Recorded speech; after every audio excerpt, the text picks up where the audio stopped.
Before I start, yes, you could see that the background is literally a sea looking from the plan view, like eagle's eye view. And there's multiple ships, multiple ships at different direction. As you could see in the sea, there's different parts, choppy waters, calm water sections. And we've got up there right at the top, the north part, showing the cross. I'm not sure, it could be a picture of where some of us are at. Some of us, we are at calm waters. Some of us, we are at a breaking point, like really choppy waters where any moment, if something continues, your boat will capsize. And the thing is that, who knows? Regardless of whether you're on calm water and you say, oh, everything's all cool, it's all fine, I've got everything under control. But the important thing is that all of us, the moment we are born into this world, whether we like it or not, we already start the journey of life. The boat has sailed. The journey of life, the boat has sailed. But what's important when the journey for the boat to sail is the destination. And to get to the destination, you have to do a constant focus. You have to refocus, you have to re-navigate, you have to readjust and realign. And regardless of which part of the water you're in, the choppy ones or the calm ones, if your focus is off track, what will happen that if you were to draw any of the lines of those boats, if they were going straight, they will actually miss the target, which is literally the cross or what we call Christ or God himself. And I'm not sure whether it's a warning or encouragement or more of a tap on the shoulder. Maybe God could be telling you, say that regardless of which part of the journey of life you're in this boat, what you might have to do is to actually, like those dotted lines, is to actually readjust your angle. You might have to readjust your angle to get to the right focus point and get the ship steer in the right direction. So I thought I put this up for you guys to actually think about it, to get it going. And this is not the main part of my message. I thought it's just something to actually, I thought I need to just share with you guys. But before that, let's pray. Lord, even as I've shared this picture that I've mocked up, it might speak to someone or a few people here who is at different stages of their life that they are asking God, what's going on here? When is it coming? Is it time now? I've had enough. Or someone that things are going quite well and smoothly, but it's on heading in the wrong direction. And your loving gesture is telling them, just refocus. And Lord, as we are about to listen to your word, something that I'm hoping to share that will bring life, that will bring inspiration, that will bring change. But let it be a change that's instigated by you, not by me. And Lord, that we commit this time, we commit our hearts, cause our hearts to be open, our ears to be listening, and our eyes to be seeing what you want us to see and what you want us to hear. And we commit everyone to you in Jesus' name. Amen. Okay, I want to read a long passage, starting with Genesis 48, verse 5 to 20. Okay, it's quite a fair bit. It's literally about 16 verses. Now I'm claiming as my own sons these two boys of yours, Ephraim and Manasseh, who were born here in the land of Egypt before I arrived. They will be my sons, just as Reuben and Simeon are. But any children born to you in the future will be your own, and they will inherit land within the territories of their brothers Ephraim and Manasseh. Long ago, as I was returning from Padam Aram, Rachel died in the land of Canaan, and we were still on the way, some distance from Ephraim, that is Bethlehem. So with great sorrow, I buried her there beside the road to Ephraim. Then Jacob looked over at the two boys. Are these your sons? He asked. Yes, Joseph told him. These are the sons God has given me here in Egypt. And Jacob said, bring them closer to me so I can bless them. Jacob was half blind because of his age and could hardly see. So Joseph brought the boys close to him, and Jacob kissed and embraced them. And then Jacob said to Joseph, I never thought I would see your face again, but now God has let me see your children too. Joseph moved the boys who were at their grandfather's knees. He bowed with his face to the ground. Then he positioned the boys in front of Jacob. With his right hand, he directed Ephraim towards Jacob's left hand. And with his left hand, he put Manasseh at Jacob's right hand. But Jacob crossed his arms as he reached out to lay his hands on the boy's head. He put his right hand on the head of Ephraim, though he was a younger boy, and his left hand on the head of Manasseh, though he was the firstborn. Then he blessed Joseph and said, "May the God before whom my grandfather Abraham and my father Isaac walked, the God who has been my shepherd all my life to this very day, the angel who has redeemed me from all harm, may he bless these boys. May they preserve my name and the names of Abraham and Isaac, and may their descendants multiply greatly throughout the earth." But Joseph was upset when he saw that his father placed his right hand on Ephraim's head. So Joseph lifted it to move from Ephraim's head to Manasseh's head. "No, my father," he said, "this one is the firstborn. Put your right hand on his head." But his father refused. "I know, son, I know," he replied. "Manasseh will also become a great people, but his younger brother will become even greater, and his descendants will become a multitude of nations." So Jacob blessed the boys that day with this blessing. "The people of Israel will use your names. When they give a blessing, they will say, 'May God make you as prosperous as Ephraim and Manasseh.'" In this way, Jacob put Ephraim ahead of Manasseh. Okay. Before we proceed to lay the foundations of what I'm about to share, I just want to give you a bit of an overview of Joseph's life, because what we are talking about in the account of this is literally Joseph's life and his interaction with his father and his two sons, Ephraim and Manasseh. I'm going to give you about maybe 5 minutes of summary, talking about Joseph's life from the beginning. So if you have time, read Genesis chapter 7 and skip over Genesis 38, and from 37 right to 50, it's literally the life of Joseph. So let's begin. Who is Joseph? Joseph is one of the second youngest son among the 12 brothers born to Jacob. Jacob is the father. And what has happened is that Jacob favored Joseph. He is his favorite child because he is the firstborn of his favorite wife. Because Jacob has got 4 wives, literally 2 wives and 2 concubines. So anyway, he was a favorite. And how he demonstrated his favoritism, which I strongly discourage any parents to be doing. If you are talking about parenting 101, favoritism is a big no-no. What he did was that he actually made an ornate robe of colors to give to Joseph to wear. And people say, what's the big deal of wearing colorful robes? The colorful robes symbolize that this is the chosen heir of the family. And hence why it's a big deal. And what that has caused was that it created an intense, murderous jealousy among his brothers. Because he's the second youngest, and he's got a lot of much older brothers that would deserve to inherit one day the inheritance. Because as the older brother, or the heir, you get to, when the parents divide out the inheritance, you will get a double portion. So remember, he's got 12 brothers. So his father will have to divide it into 13 portions so that he gets 2 portions. And not only that, he will inherit the authority over the family too. And to make it worse is that Joseph had 2 dreams. And being a young kid at 17 years old, he shared it with his brothers.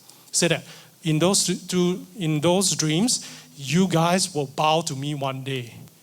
And that they're already jealous of him. They're already angry to it. He actually put in more fuel to fire to actually really be murderous, and they put it to action. So they took the opportunity one day when his father, again, instructed Joseph, say, "Can you check on your brothers who are currently tending to the sheep?" And they took the opportunity to plot against him, throw him in the well. And there's a few twists and turns and to and fro where one wanted to really kill him. One said that let's just leave him to die. And one, let's try to save him and just scare him. But in there, what happened was that there was a group of Ishmaelites that were traveling. They thought, let's just sell him and make some money off this brother and send him off. And what we're going to do is we're going to take that robe that the despicable robe that made them so angry, put some blood, torn it, and show it to Jacob, say, "Oh, guess what? Your favorite son has died, killed by animals." And what happened is that Joseph was sold into slavery, and happened when he was at the market, in the slave market by the Ishmaelite, he was sold, happened to a guy named Potiphar, who is the captain of the Pharaoh's guards. But Joseph, being very interesting, is that he did very well as a slave, to the point that he was promoted, not only the chief of slave, but to run the entire household for Potiphar. But fortunately, unfortunately, depending how you say, he was handsome too. But that attracted the lust of Potiphar's wife, to the point that she repeatedly tell him, say, could you sleep with me? Could you sleep with me? But Joseph actually avoided the whole situation. But in the end, he ended up got framed. And guess what? He was thrown into prison through an unjust situation. And in the prison, he did something similar too. He became really good at what he does. The same thing he did in Potiphar, he did in the prison too. He was able to run it to the point that he became the acting warden. And the warden can just sit and relax and and just rest and say, okay, go ahead, manage the prison on my behalf, well, I can take it easy. And Joseph, when in that state, he met two prisoners. One is the chief cupbearer for Pharaoh, and one is the baker that bakes all the bread for Pharaoh. And both of them had a dream. And they couldn't understand. And Joseph interpreted the dream for them. And the dream came about is that the chief cupbearer will one day be acquitted of his offenses, and he will be restored to his original position. And the baker, he will be executed, and he won't make it past the night. And true enough, those dreams came through. And what happened is that Pharaoh had, while that was happening, Pharaoh had a disturbing dream. Yeah, a disturbing dream where 7 fat, healthy cows came out from the river. They were grazing, eating, minding their own business. And suddenly from the same river, 7 skinny, ugly cows came out from the river and stood beside the 7 fat cows and healthy cows. And while they were standing shortly, you see the fat, skinny cows eat up the fat cows. And he woke up, he had a nightmare. And no one in the whole entire nation could figure out what was it. But as a result of that, what triggered the chief cupbearer that was restored to his position told Pharaoh, guess what? I know someone in prison who could interpret your dreams. Why don't we summon him? And true enough, Joseph was summoned in, and he interpreted the dreams. He interpreted the dreams in so powerful way that straight away, Pharaoh made him the second in command in the whole entire nation of Israel. And at that time, from him being human trafficked to the point now being the prime minister, it took 13 years. So from the age of 17, it took 13 years. At the age of 30 years old, he became the prime minister of Egypt. And literally, what made that great promotion when he interpreted the dream was that there will be 7 bountiful years of harvest, and there will be 7 followed by 7 years of extreme famine. And what Joseph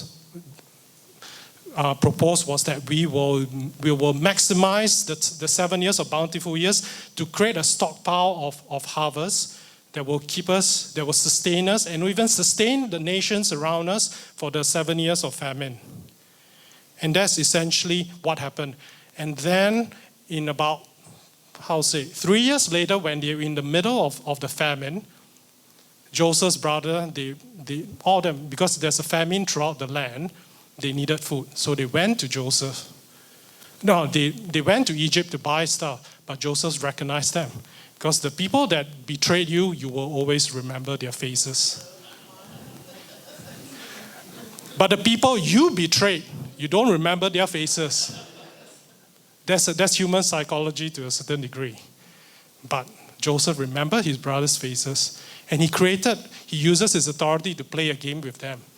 And he got them. There was a bit of twists and turns. What happened is that finally he revealed himself. And guess what? During that twists and turns, it took 20 years for the dream to be fulfilled, where his brothers eventually bowed down, pleading for their lives. Can you see how faithful God is when He gives dreams?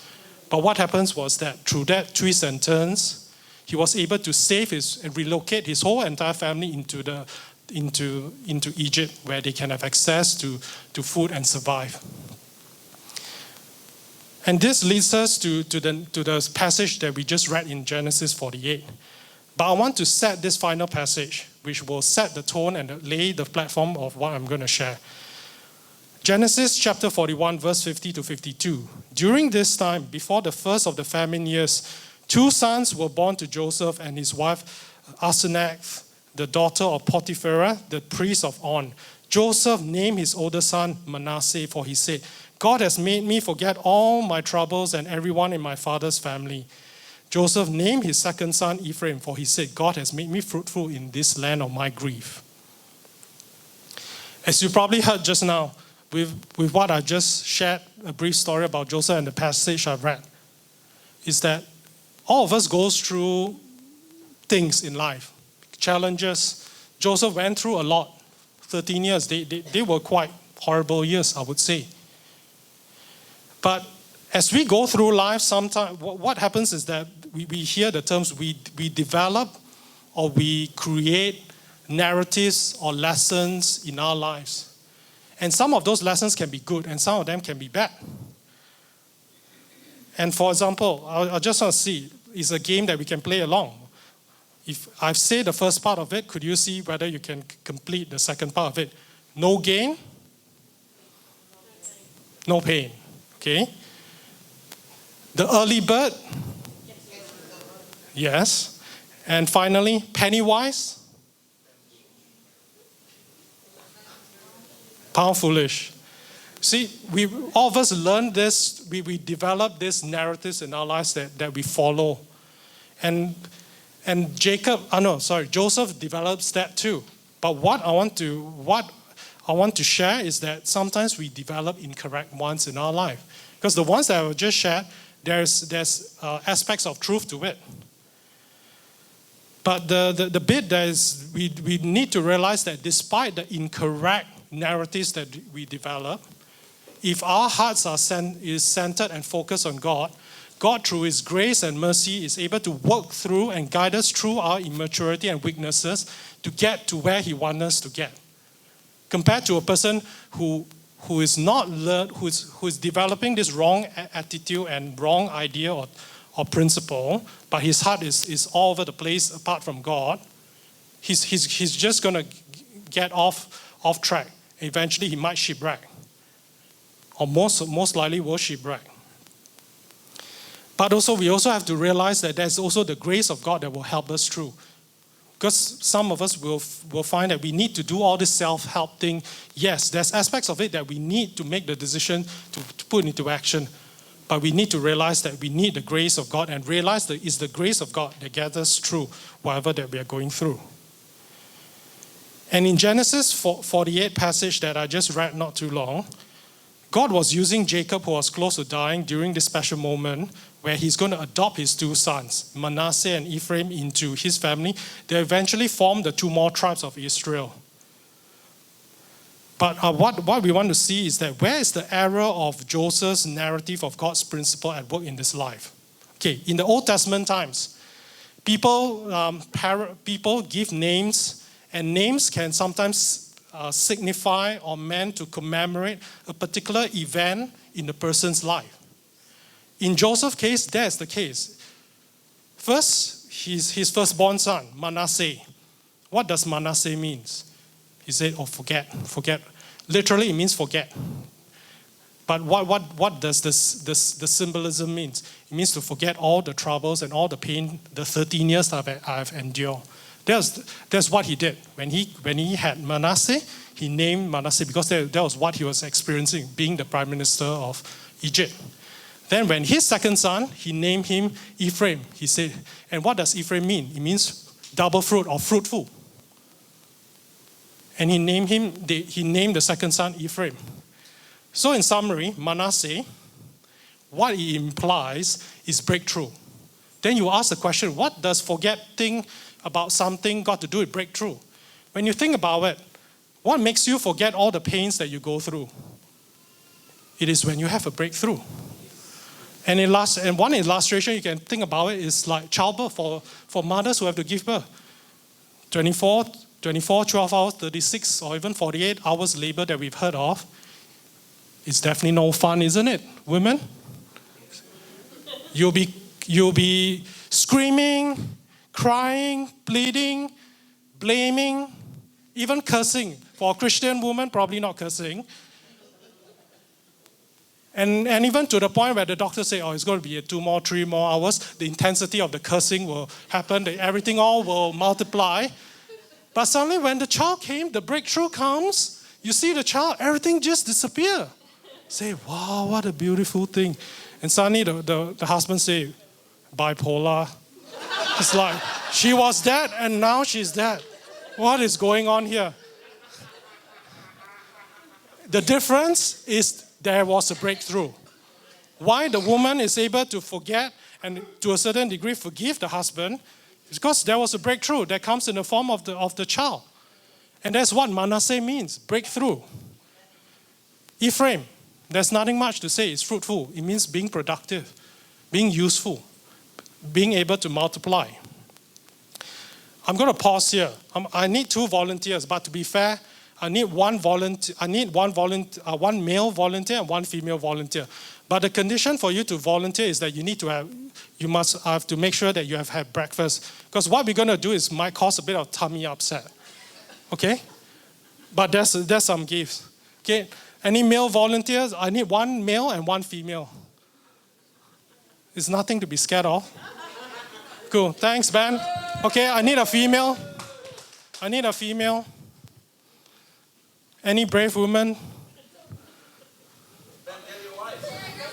Yes, cool. Okay, could both of you stand here? Yeah, and face the audience. Yeah. Okay, could you just grab one of this? Just one of this. And grab one of this. Smell it, look at it, and tell what this is. Yeah, cool. Okay, is it grape? Looks like. Okay, cool. Okay, just eat it now. Yeah, just eat it now and eat it quickly. Okay, cool. Okay, the next thing that I'm going to do is, could you grab this 1 piece? You too. Smell it. Tell the audience what they are. Lemon. Okay, eat it now, please. How's it? Is it sour, bitter, but juicy, isn't it? Like the grapes? Okay, cool. Now take this lemon again. Take this lemon. Okay, don't do anything yet. Okay, and grab one of this. And grab one of this. Okay, eat the lemon first, and now eat the grape. Then eat the grapes.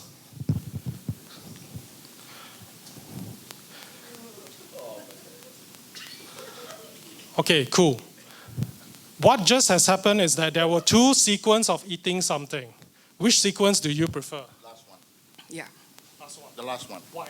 Because after the bitterness, sweet. It's the same for you? Yeah, it's easier to eat. Okay, thank both of them, but I won't leave you guys empty-handed. You can go back to your seats. Okay, give them applause. Okay.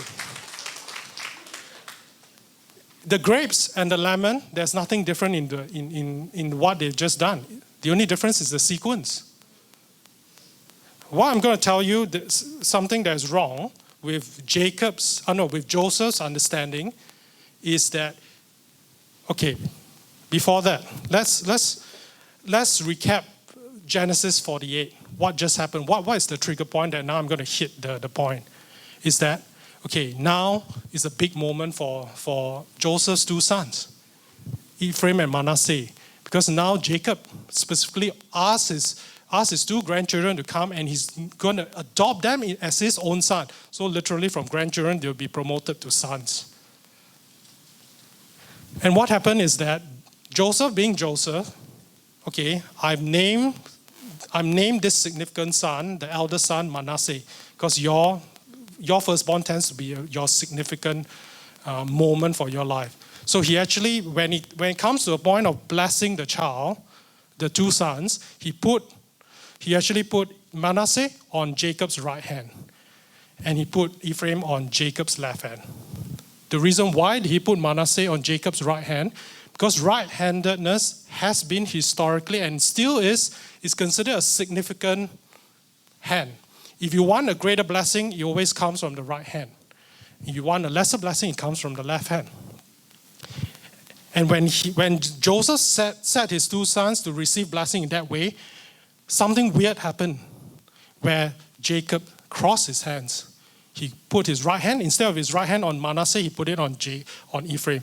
And instead of his left hand on Ephraim, he put it onto Manasseh. And Joseph said, "What's wrong, Dad?" Probably "What's wrong, Dad? Why are you doing this? That guy, he's the eldest. He should get the greater blessing. But whereas he's the youngest, he should get the lesser blessing." And Jacob said, I know what I'm doing. And he insisted. And he released the full blessing that God was ordaining, where Ephraim will be greater than Manasseh. Okay, I need Caroline. Could you put up the image? So what has happened here is that Joseph's view is that Manasseh needs to be first, and second is Ephraim. What he's essentially saying that in order to be fruitful in life, I need to have a breakthrough. But what God through Jacob is trying to tell him is that no, I do not agree with it. Ephraim has to be first over Manasseh. So essentially what he's telling Joseph is that in order to get your breakthrough, you need to be fruitful. Your fruitfulness will always precede your breakthrough.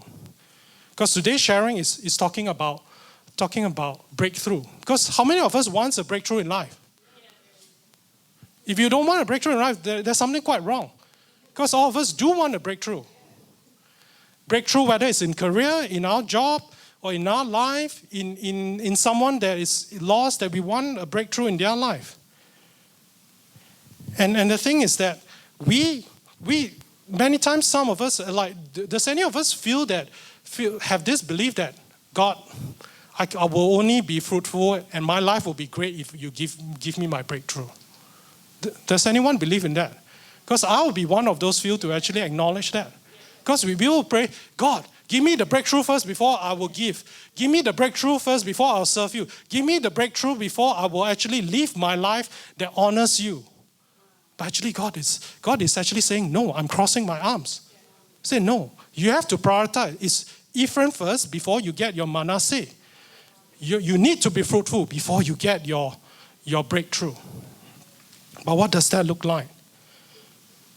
Essentially, you need to become the best possible person by maintaining your integrity and give your best and be excellent in everything you're responsible for. And making the best out of every opportunities, even when they seem not worth our attention. Because you will say, like Joseph's life, being a slave in a household and being in a prison, do you think he has got every good reason not to be excellent or to do his best? He has every right. If we were put in the same situation, we will do the same too. But it was different for him. He experienced the true sequence, but he interpreted the sequence incorrectly. Hence why God, through Jacob, had to reverse it and correct him. And how does that look like? How does a fruitful person looks like? Is at the end of the day, a fruitful person is you just be the best possible person that you can be. And even if the opportunity is not great, or the opportunity is so-so, you still take hold of that opportunity. And it could be simple things like study. Like study for your exams. Not study the night before your exams. Another simple thing that you could do is you might have an annoying and selfish prickly boss that you're working under, that you just have to be patient in delivering your work with integrity. It could even mean that you need to love and discipline the rebellious child that breaks your heart regularly. It could even also mean that you are praying and caring for your non-Christian spouse who persecutes you for your faith. Could also mean that you're being ethical in your business dealings, even though your profit margin is shrinking in this economical climate. It could even mean start exercising if you want to represent Australia on the tracks rather than sitting down watching Netflix, eating chips and chicken nuggets. It's simple. It's simple. But yet, how many of us get it wrong? Where we say, God, I need a breakthrough before I can be fruitful. When God says, no. No. And the thing is that on the next slide where we have to stop telling God that he's wrong in crossing his arms. How many of us, like Joseph, want to take God's hand and say, God, wrong way, this way. Wrong way, this way. But God said, no, I'm crossing it. As much as you insist breakthrough first before fruitful, I'm saying the opposite. Fruitful first before the breakthrough. And that's the bit that we need to realize and we need to understand. And finally, fruitfulness always precedes breakthrough. Fruitfulness always precedes deliverance. Fruitfulness always precedes success. Fruitfulness always precedes progress. And fruitfulness always precedes change. God is wanting to flip and cross our narratives in our belief system. But guess what? Why is he doing that? Because God is raising Josephs. Josephs that has got big dreams that will change the world. And sometimes Josephs that has got really messed up upbringing and circumstances. Like Joseph reminds us, it could be reminds us of where some of us are at. Real messed up. If we were to look at our own lives and our family, it could literally be a 1,000 episode Netflix series. There's twists and turns where, wow, I've got a half brother, three-quarter brother with a stepfather, mother, whatever, who treats me that way, who abuses me that way, and uncle chooses turn to do things to me, kind of stuff. Messed up. But God has a dream for each and one of us. And he's raising up Josephs that will persevere, that will choose to be fruitful, that will not only have breakthrough in their life, but will provide breakthrough in other people's life, that will have a significant impact both locally but also globally. Guess what? We live in really challenging times. Like if you think that the next few years is going to be smooth going, you're probably a bit delusional and hiding somewhere in your couch. The reality is that the times are quite hard. The trend is even indicating that things are quite negative and really dim and bleak. But God raises Josephs at every generation. And I think this time now, he needs more Josephs. Josephs that will stand up and say that, guess what? I've got this dream, as messed up as I am. God, if you do what you can do with me, I will do it. But this could only happen if this can only happen for Josephs if they understand this important biblical principle is that fruitfulness must come first before you get your breakthrough. When you are fruitful, there's nothing that, when you think about it, because fruitfulness talks about character. If you don't have the character, and if the breakthrough comes to you, it's just going to fizzle out. And you're not going to be able to sustain that breakthrough because you need the character. And fruitfulness always talks about the character. When you say a fruitful person, it's a person of character, a person that's centered on God, and a person that knows what he's doing. And Joseph, if you think about it, he had to go through slavery and incarceration before he can be prime minister. Do you think he can be prime minister without going through that? No. Some of us might have to go through some hardship. But guess what? You're not alone. God hasn't abandoned you. Because when he gave you the dream, it is his dream, not your dream. And it's his dream that he will fulfill through you. All you need to do is to work with him and to be consistent and say, God, take me where you need me to. Help me to be fruitful so that I can have my breakthrough. And when you're fruitful, nothing is inevitable. It cannot be withheld from you. But if you're not fruitful, it will be withheld from you because it's God's grace, but also God's mercy. Because imagine if Joseph was given to be the prime minister at 17 years old, what kind of mess the whole entire world will be. But God said that I can wait for 13 years for you to be ready. And when that 13 years came, Joseph was able to say that last bit. The author said that, like, how could you do it? When he says that you intended, telling his brothers, you intended to harm me, but God intended it for good, to accomplish what is now being done, the saving of many lives. Remember that. God is calling out Joseph. But before you could do it, remember, prioritize your Ephraim over your Manasseh, your fruitfulness over your breakthrough. Because when you focus on being useful, like literally you have to start being fruitful instead of expecting God to make you useful. Be fruitful, and then you will get your breakthrough. Personally, but also corporately and nationwide. Let's pray. And as we pray, I invite the band to get us going to close this service. Lord, even as I've shared what I've shared, God, that most importantly, you are the one that's speaking. And we want you to, like, I'm not sure where everyone is with you, but God, we know that you sees everyone's heart. You know what's going on. And I know that we don't live in a struggle-free world, but we live in some of our worlds are filled with a lot of struggles, including each and one of us, that we have something that we are struggling, and we are saying, God, we need a breakthrough. We need a breakthrough. And just with the eyes closed, it might be in the picture of your head where you say, God, I want breakthrough before I can be fruitful. But God says, switch, cross that over. Some of you might have to just cross that in your head right now.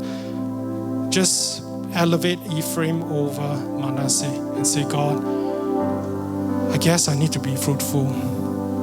I need to allow you to work in me first, work in my character, and help me to live what you're working in me, so that I can eventually get the breakthrough you have promised me. And I'm not going to make a big fuss about it where I need one, just open up for people to come up. I sense that this is a time that you can just have your one-on-one with God now, in where you are at right now. And it might be just a simple thing that, God, I'm putting fruitfulness over my deliverance. I'm putting fruitfulness over what I'm asking you in terms of my deliverance, my breakthrough, my success, my change. And then remember, God has never left you. He's always been there. And all you need to do next is, once you make that narrative adjustment, say, God, what do I do next? Give me the wisdom, the understanding, the insight on what I need to do next. And I know God will gladly help you. God will gladly reveal it to you.